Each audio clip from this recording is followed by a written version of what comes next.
Hello children, today we will continue with the chapter Water.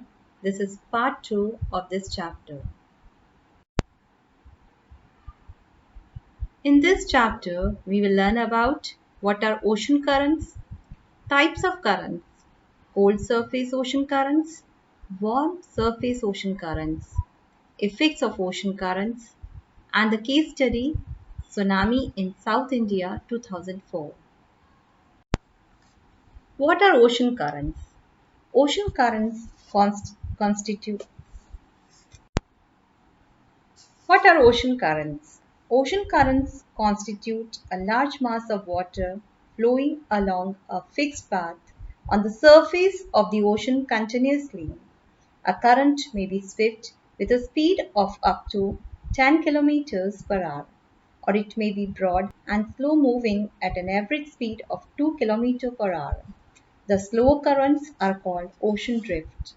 Ocean circulation is driven by energy from the sun, surface winds, and the rotation of the earth. Let us learn about the types of currents. There are two types of currents, the cold surface ocean currents and the warm surface ocean currents. The cold surface ocean currents come from polar and temperate latitudes and tend to flow towards the equator. Warm surface ocean currents flow from the tropics to the higher latitudes.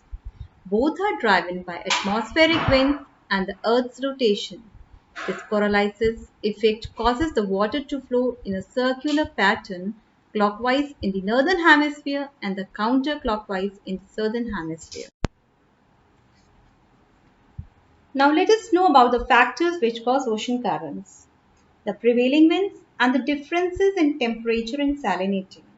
The prevailing winds are the major cause of the ocean waters moving in a definite direction.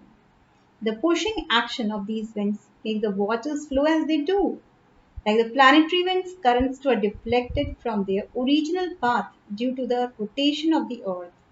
All currents in the northern hemisphere move in a clockwise direction, while in the southern hemisphere they move in an anti-clockwise direction. Land masses are also responsible for changing the course of a current. The other factor is differences in temperature and salinity. In the equatorial region, ocean water gets more heated than in the cold polar regions. This makes the water light. Water in the polar regions is cold and heavy, so it sinks and flows towards the equator. The light upper layers of the water are forced to move towards the poles where they get cooled. Effects of ocean currents. Winds blowing over a warm current become warm and at the same time pick up moisture as warm winds are able to retain more moisture. Thus, a wind that reaches the land brings down the temperature and causes heavy rainfall. The western coast of Europe is an example of such a region. Next point, winds blowing over a cold current remains drier. They help to bring down the temperatures in places which would have been much hotter.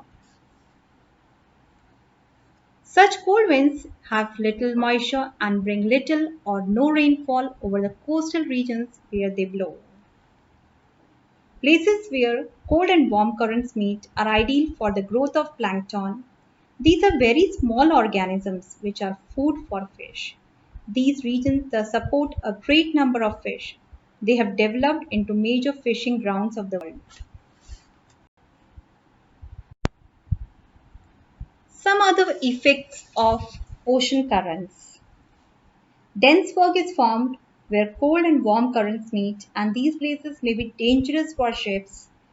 Ships sailing along a current gain speed, which helps to save fuel and time. Ships moving against a current lose speed. Now let us do the case study of tsunami in South India 2004. Almost all the countries situated around the Bay of Bengal were affected by the tsunami waves on the morning hours of 26 December 2004.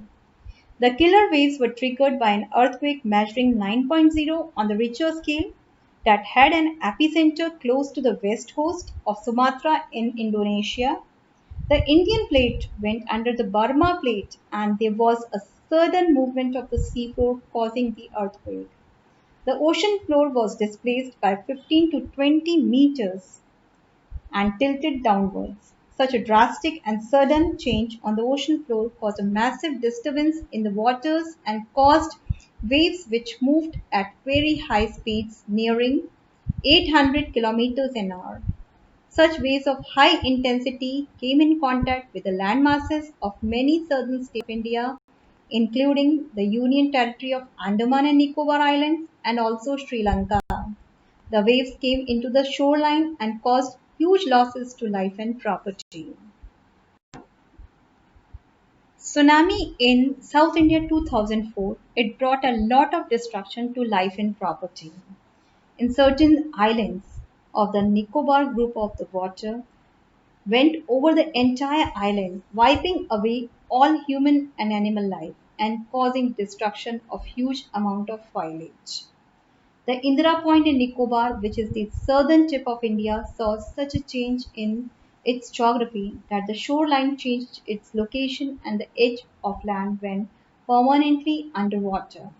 Lakhs of people died during the tsunami. Now the government has created a warning system against such tsunamis so that precious lives can be saved. Recently, when another earthquake struck Indonesia in 2012, the residents were given warnings and they were evacuated. Luckily, the tsunami waves were not so strong and did not reach Indian shores.